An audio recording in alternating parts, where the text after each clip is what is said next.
All right, welcome. I'm hoping you're having a great day. I actually have a raging migraine, but I did take some ibuprofen, so I'm not planning to stay on for very long. Today is the anniversary of Israel's official independence, which celebrated by the Hebrew date, the 5th of the month of ER. Then in about a month, I believe they have their English date, which is I think May 15th, and they'll have a parade in New York City that's just called the Israel Day Parade. And every year I just get an invite, usually from my dad, for example, saying come to the celebration or whatever. Well, I don't really care anymore. I was in the army there, and I have to say that I would celebrate the holiday if it was actually true. Yes, legally and officially, the country declared its independence on May 15th, 1948. But in point of fact, after a couple of decades, when it started a long-term relationship with the U.S. in terms of aid and especially military hardware, that independence has been significantly compromised, and it's not the only country to have that. And I do recognize that there's a different issue with the Israelis in that a lot of countries say, well, they don't even have the right to exist, which I think is pretty dubious, because what gives a lot of these countries the right to exist? I mean, a lot of people claim that it's a colonial construct. Well, if you go to Africa, by the way, go to Africa, look at most of these countries: Cameroon, Nigeria, Mauritania. Those borders, the borders of those countries, were arbitrarily created by their colonial rulers. So there is no Mauritania. There is no traditional country of Mauritania. It's created entirely by a decision between, I guess, the French colonial masters and some of the local people who took over. Then you can go over to countries like Uganda, which are an aggregate of several ethnic groups, and it's been a cause of genocide in some of those countries. So the whole premise that some people are trying to say, my criticism is criticism of the country's right to exist. That's not what I'm talking about at all, because that criticism is based on selective outrage. You can go to any country around the world, and you could probably find a basis for why it shouldn't exist. The United Kingdom. Why should the United Kingdom exist? I mean, there's four countries in it, each of which has its own, language and cultures. There's Gaelic, which is the language of Scotland. Some people say Northern Ireland should belong to the rest of Ireland, and Wales, and then England. So what actually, and answer that if you're such a critic. Why does the UK even have a right to exist? You go to any country in Europe, pick a country there. There's a separatist movement, or there's a group that says, well, they stole our land. Hey, Mad Dodge, how's it going on? I hope one day we can chat again, but I'm super busy. But in any case, yeah, I don't celebrate the holiday. I think it's kind of a misnomer. A lot of Israelis who are super proud. Well, what are they proud of? Their country has basically mortgaged its future to being, an ally of the U.S. in the Middle East, and to a certain extent, it flows the other way too. The U.S. has attached itself not just to Israel, by the way, but to other countries in the Middle East. Saudi Arabia, Egypt, Turkey, um, certainly a number of countries. You have in the past, they were very. I'm saying, like, before 1979, they had a huge, very important relationship with Iran when the Shah was in power. So we have these codependent relationships with these countries instead of just trading with them and having basically a normal relationship with them, because it's a residual aspect of the Cold War, and in some ways, the Middle Eastern conflict specifically never totally ended. So the U.S. still wants to have some chips on the table there. So no, I don't celebrate a holiday that is largely symbolic. Yeah, yes, there's plenty of countries that on the books they're independent. Greece is on the books an independent country, but also on a different set of books, the balance sheet, they're actually, they're a subsidiary of Germany now. You look at some countries like Venezuela which I talk about a lot, is basically, they're a subsidiary of China, Russia, and Iran right now. Zimbabwe, almost the same situation. So good for you. You're independent. You have a flag and a desk in Flushing, New York. I think that's where the UN is. It's in some like shitty part of New York where, or less shitty part. I guess you could probably say it's not as bad as let's say what's that part of New York that's like the South Bronx would be really a hole. So yeah, you have a desk and a little light switch that you turn it on. I'm here to vote on resolutions where they tell me that I'm a jerk off. That's Israel's role at the UN. Thank you very much. That's their role. Now, in terms of some people saying, well, they occupy other people's land and whatever. I mean, nobody look at what they're doing in Morocco. Took over the entire Western Sahara. Okay, I'll show you the map of it. It's it's a much bigger piece of land, and it's completely fuck. It's completely controlled by Morocco, even though in when Spain pulled out in the 70s, they were supposed to have been basically fuck.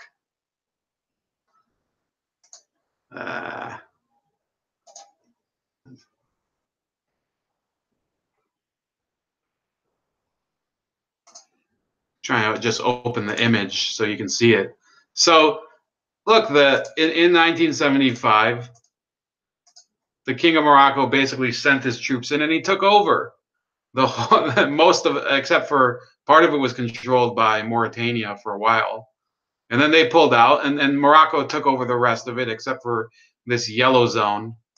See, this yellow zone controlled by the Polisario Front, which is it's a rebel group.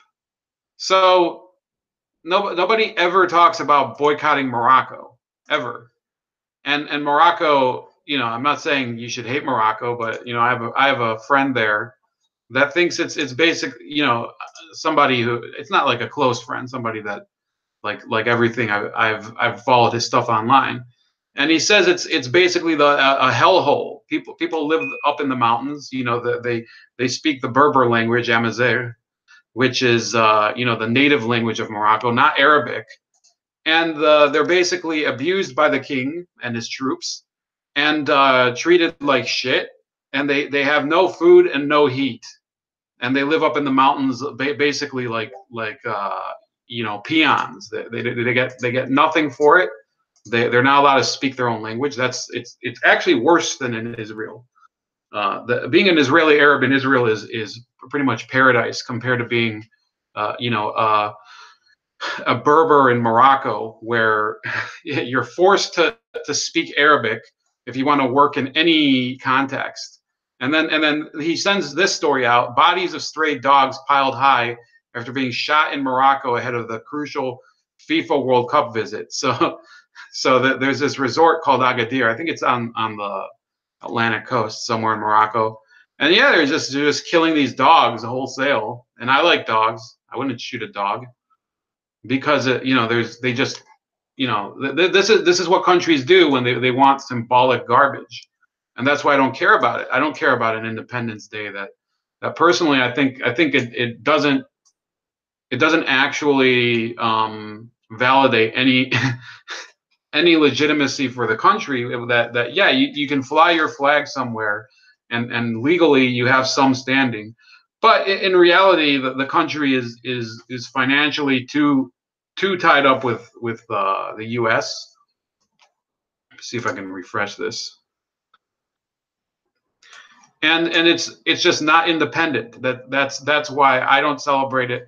I think it's a joke, and a lot of these people, they call themselves Zionists. It's like, what's the philosophy behind it? Nothing, nothing. It's about a flag, and that's it. It's the same as a lot of these MAGA people that all they're about is MAGA, MAGA, MAGA. They've never had an idea before, and they've never tried to come up with one. So, sure, yeah, you're entitled to vote for a candidate who makes you feel better and makes you feel prouder. But if that candidate dies, let's say for whatever reason that candidate dies, then you're shit out of luck, and basically you've completely become beholden to one person to satisfy your vision of everything, and it's not even yours. It's their vision. So yeah, I don't celebrate the Independence Day personally. I think it's and you might think, oh, you're just a wet blanket and you don't know how to enjoy yourself. No, Fourth of July I celebrate because Fourth of July we get drunk and grill. The drinking is what I like about it. Israelis, that I'll break you in a little secret. They're not a drinking they're not a drinking public. They're not like the Irish or the Russians or the Germans. They don't know how to drink. They don't know how to drink. They if they do, they basically make an embarrassment out of themselves. It's like the friend of yours who gets drunk off of one beer and a minute later they're floating in the middle of a pool on an inflatable flamingo. That's basically what that's how I would characterize their celebrations. A lot of them, to be honest, do use the secular ones I'm talking about use like ecstasy or something. But yeah, the New York Times, for example, people focus on things that they can't change. They published this was their op-ed, I think it was yesterday, by Ayman Alda, who is the leader of the Joint List, which is the Arab party in the Israeli Knesset. So he doesn't appreciate the fact that he's a minority leader of a party in the parliament of a country that he claims he doesn't have any rights in. He says 70 years ago, the world changed around my family. The establishment of the state of Israel represented self-determination for Jews, but a catastrophe, or Nakba in Arabic, for Palestinians in the area around the Mediterranean city of Haifa, where my family has lived for 6 generations. Only 2,000 Palestinians of a population of 70,000 remain. My grandparents, Abdel Hai and Adla, were among them. Their neighbors were expelled and dispossessed and never allowed to return. More than 400 Palestinian communities were destroyed entirely. Each one carried the memories and milestones of the family who called it home. My grandparents and all those Palestinian Arabs who remained and became citizens of the state of Israel were placed under military rule in Israel until 1966. This is a sorrowful and important part of my family's story and of Palestinian history. It should be recognized and mourned. But in 2011, Israel passed a law declaring that any institution that receives public funds can be financially penalized if it mourns the Nakba on the same day as Independence Day, which Israel celebrates on Thursday. This law is intended to erase the painful truth of the Nakba, which is an inseparable part of the story of the founding of the state of Israel. It is also a point of proof that the Nakba, the erasure of Palestinians, along with our history, language, and stories, is not a single historical event. It is a continuing phenomenon. See how long this is. The Israeli educational system perpetuates the Nakba by refusing to teach about Palestinian society before 1948. Children in public schools throughout the country, Arab and Jewish, learn about European Zionists like Theodor Herzl, who died well before the establishment of Israel, but nothing about Palestinians before 1948. One would think there was not a Palestinian artist or poet or author before Israel's founding. The residents of the small village of al-Haran, whose 1,000 residents are Palestinian citizens of Israel, tasted the continuing Nakba bitterly last week. They have been battling with the Israeli government for years to receive recognition for their village, which would allow it to finally be connected to the water and electrical grids and to benefit from public infrastructure like paved roads. But the state dug in its heels and refused, bulldozing the village over and over. Finally, desperate to end the uncertainty and pain of living and raising families so precariously, The village residents signed an agreement with the government to move to a nearby town. Al-Haran will be demolished and a new town called Haran will be built in its place. According to the planned town's bylaws, it will be home to religious Jews only. These racist requirements are illegal under current Israeli law. Palestinians living in the occupied territories feel the continuing Nakba constantly at each checkpoint that makes travel unbearable and keeps them contained, at each funeral for an unarmed protester killed by Israeli snipers, and each time a settlement is built on stolen land with the blessing of the Israeli government. And if the government of Prime Minister Benjamin Netanyahu follows through on its desires to annex the West Bank without providing equal rights to its Palestinian residents, it won't be a new Nakba, it will be a continuation of one that has never fully ended. I don't believe that my grandparents could have imagined 70 years ago that I would become a member of Knesset, representing Palestinian citizens of Israel, a minority voice in the parliament of the country we did not ask for, but that came to us on the land we have always called home. I can't know what place my children and grandchildren will have in their society in the future, but I'm sure that to be able to create the kind of future I want for them, one in which they can live with equality and in peace, Israelis will have to do more than to recognize the Nakba. So what's he's asking for? They will have to end it. To end the Nakba is to fully accept our humanity as Palestinians and to acknowledge that the only future for Palestinians and Israelis is a shared future. To end the Nakba, we must end the occupation and establish an independent Palestinian state alongside Israel, with Eastern Jerusalem as its capital. To end the Nakba, we must implement a just solution for Palestinian refugees. The Nakba will end when Israel recognizes the crimes of the Nakba and works to correct those mistakes. The Nakba will end when Jewish school children learn the culture of Arab Palestinians, just as Arab children learn Jewish history and culture when they study the history of all the indigenous peoples of the land. When Palestinian children grow up with the freedom to move and live and determine their own destinies, then we can begin to commemorate the Nakba as a thing of the past and to mourn it. This is fucking retarded, and I'm not going to pretend to agree with it. So you got Verl Keeler. Yeah, a lot of people, they think in order to support Israel, you have to be a Zionist. No, all you have to do is look at it logically. There was a war in 1948, and the Palestinians lost, and they've been butthurt the whole time. And other countries have failed to step up and resolve the issue for them. And look, I can give you, how many examples do I have to give you of conflicts where nobody has given a shit that some refugees have been created. In 1947, which was a year earlier, Pakistan and India fought a war, and or basically there was a partition of India, and millions of Indians were kicked out of Pakistan, the Hindus and the Sikhs, and vice versa. All the Muslims, or a lot of the Muslims, were kicked out of India and had to go to Pakistan. And that's what we have today. And nobody's telling anybody that the solution to the conflict will be when those refugees return to their homes. I mean, nobody's ever said that ever. And you know, and you just go right outside of Israel is Turkey and Cyprus, and you know they have half of the, you know, here's a map of Cyprus, just so you can appreciate that situation. This was like even more recent. This was in like 1960, I think. I don't remember.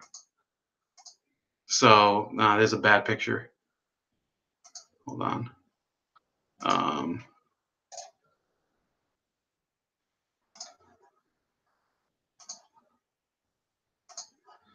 So yeah, Cyprus is partitioned in two.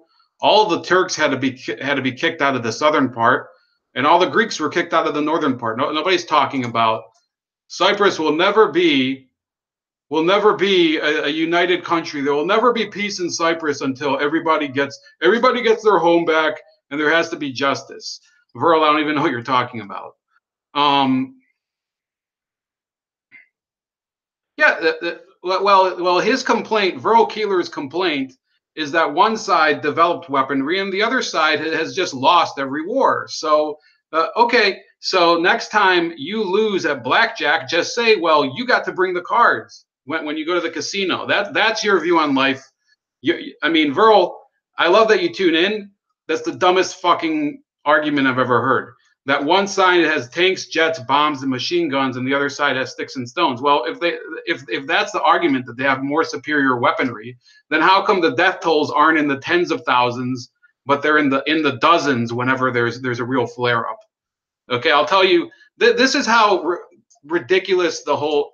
You know, I like to talk about other topics and only talk about this when, you know, once in a while.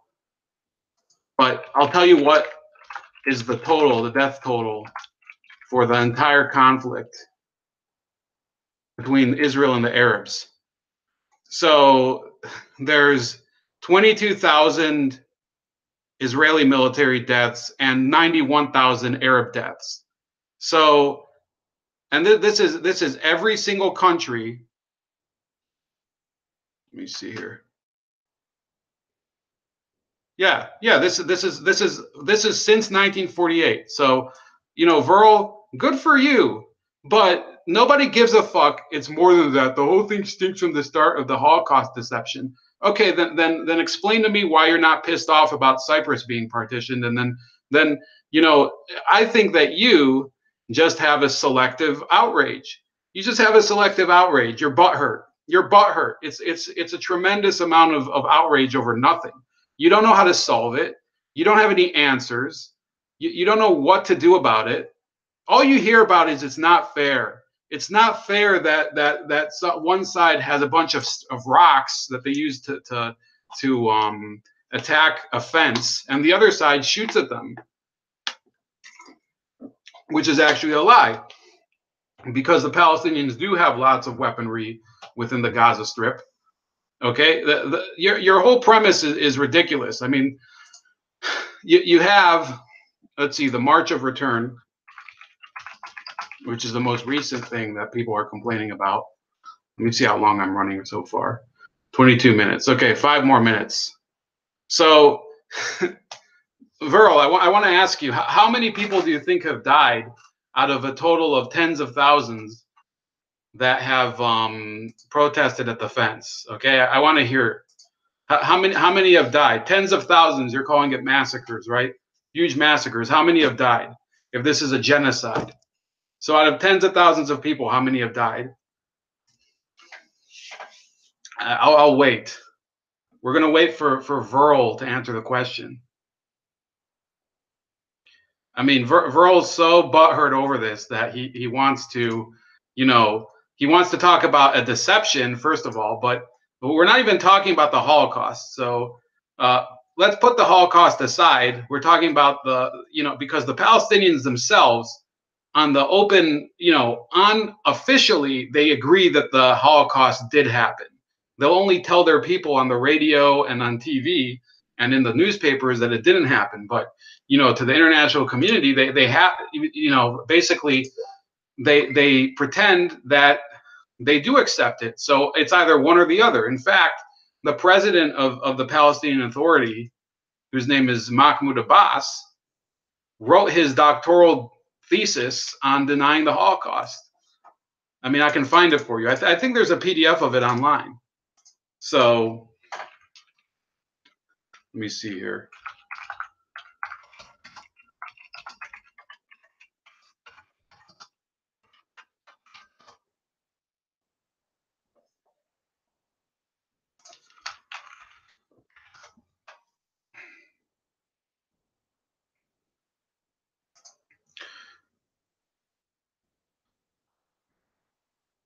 I mean, Verl, I don't have any answers from you. I'd like to know what the deal is. What's the dealio? Let's see here.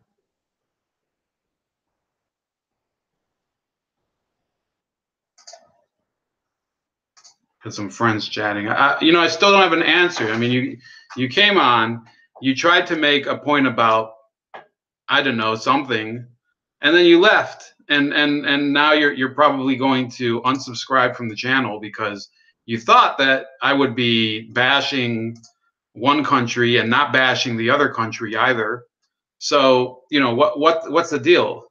Either you tell me how many people died in the Palestine protests. You know, the ones with yeah, and you know, I guess I'll just tell you, it's 34 people. That's the big genocide. 34 people get shot by snipers, and you have some other ones that basically, um, you know, they got injured, which boohoo, you know, 4,279 injured. But you know, if they were hit by a tank, if they were hit by, yeah, you see, you're saying the Holocaust story is full of Swiss cheese holes like everything else, but you didn't answer the question, and you actually also misspelled Holocaust. So I mean, this is what's funny. I get these people who subscribe to me, who come from Lionel's channel, and they do this to Lionel every day. They troll him and try to, and you know, they call him Zionel and whatever. But you don't actually say anything, and you don't actually bring any proof. So Verl, I mean, again, if it's such a genocide over in Gaza, how come there's only 34 people who died in the latest flare up? In 3 weeks, 34 people died. In Yemen, in the same period, you know, the Yemen civil war, you know, from 2015 to now. Okay, so it's not the same period, but you're still looking at 13,000 killed in the past 3 years versus 34 killed in the past 3 weeks. So no, the pace isn't it's not gonna catch up to. In fact, there's less people dying every week because there's less people going to the protests. And Verl's just gonna keep doing the same thing that all these people do. They come onto the stream and then they say the Holocaust is full of lies, and then they don't even say why, because they don't have any evidence to back it up. You know, you have the chat. You probably could contact me otherwise, because all my contact info is in the description. But you don't, because you're basically here just to feel good about something you don't know anything about, and pretend that you're making a stand about something. This is why, you know, to end this stream, this stream is about how I said, and Verl missed the beginning. That's why he's so pissed off. I said, I'll celebrate this holiday if and when it actually becomes an independent country, because I opposed foreign aid. I've opposed foreign aid for several years. I think it's the dumbest idea ever. It makes the conflict actually more problematic, and you know, I think it keeps the conflict going. And I'm not going to continue to pretend that, oh, we can just keep doing things the same way we always have. That's not the way that we solve problems. Okay, so I've always said, you know, I'm against foreign aid. I think we should stop it. We should cut it off. And you know, I haven't stepped back from that.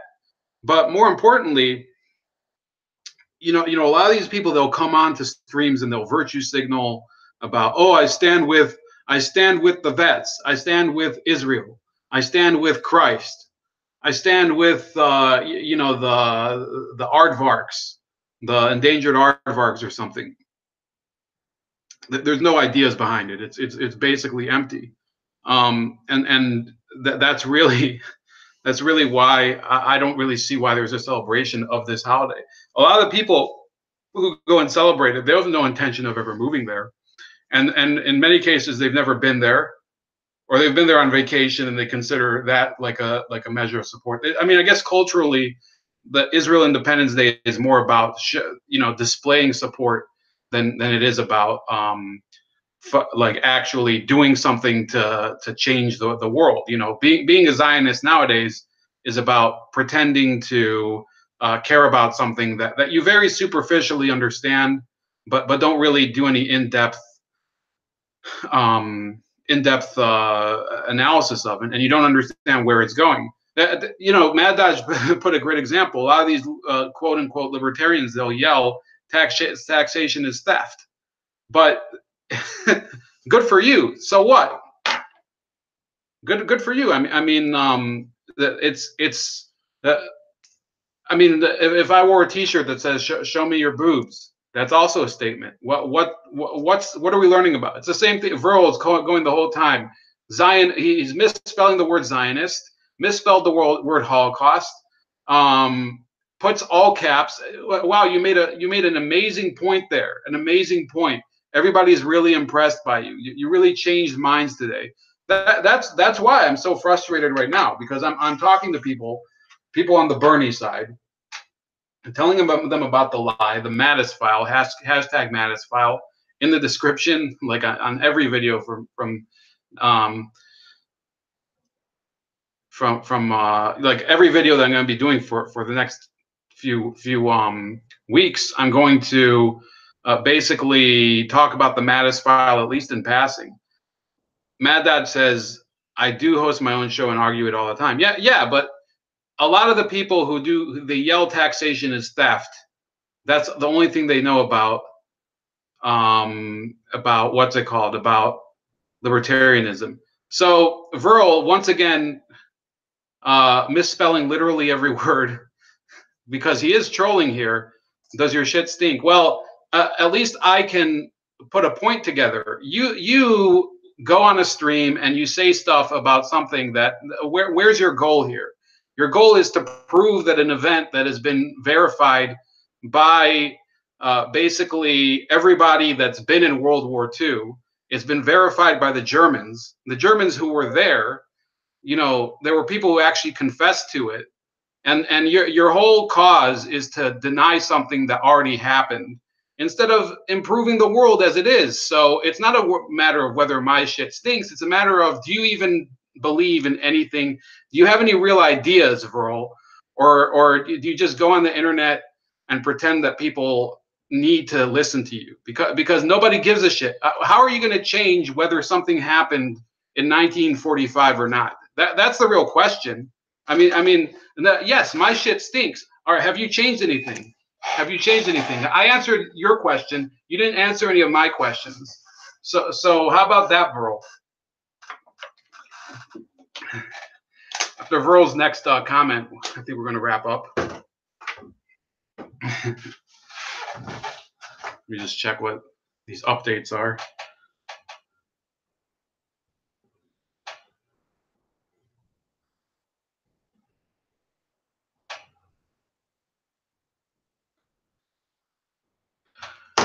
Yeah, that's about it. So, that's all I have to say about Israel Independence Day. Happy Thursday for those of you. I'm not going to celebrate a holiday, once again, that I don't think really, the spirit of independence means that you don't have another country running you. What have you changed that you're so proud of? No, I have ideas. You don't have any ideas, you idiot. Your idea is to go on Lionel's stream and rant at him about the Holocaust. Great, great, fantastic. I mean, you can look at my NYCHA plan.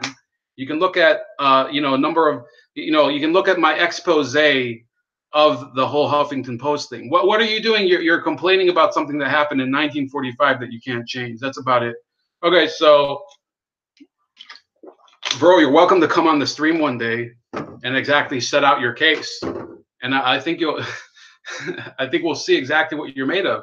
You're welcome to come on. I'm very serious. That's about it. Have a great rest of your day. This is Bold Like a Leopard, and we'll be talking later.